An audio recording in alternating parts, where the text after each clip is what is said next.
अकोट-अकोला रोडवरील भुईभार SP gas agency समोर आज सकाळी मोठी गर्दी झाली। गॅस घेण्यासाठी रस्त्यावर उभ्या झालेल्या वाहनांमुळे वाहतूक विस्कळीत झाली। नागरिक, ऑफिस कर्मचारी आणि विद्यार्थ्यांना मोठा त्रास सहन करावा लागला। पोलीस हस्तक्षेपाची मागणी वाढली। अकोट शहर पोलीस स्टेशन हद्दीतील भुईभार एसपी गॅस एजन्सी परिसरात आज सकाळी अनपेक्षित गोंधळ निर्माण झाला। गॅस सिलेंडर मिळवण्यासाठी नागरिकांनी सकाळी 7 वाजल्यापासूनच एजन्सी समोर रांगा लावल्या।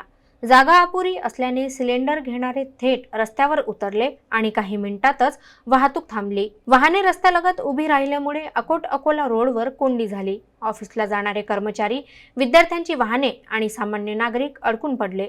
काही वाहनांना पुढे जाण्यास जागा न मिळाल्याने नागरिकांमध्ये वैताग वाढला। वाहतूक थांबून गाड्यांची लांबच लांब रांग लागली। स्थानिकांच्या मते एजन्सीकडून पार्किंग व्यवस्था करण्यात आलेली नाही। नागरिकांना उभे राहण्यासाठी जागा नसल्याने गर्दी थेट रस्त्यावर उतरते।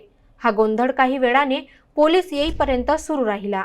दर 15 दिवसांनी अशीच परिस्थिती निर्माण होते, अशी चर्चा परिसरात ऐकावयास मिळाली। नागरिकांचा आरोप आहे की एजन्सीकडून नियोजन आणि वाहन नियंत्रणाबाबत कोणतीही यंत्रणा नाही, त्यामुळे वाहतूक ठप्प होते आणि साधारण 1 तास मार्ग अडतो। पुढे अशी अवस्था टाळावी यासाठी पोलिसांनी स्थायी उपाययोजना करावी अशी मागणी होत आहे।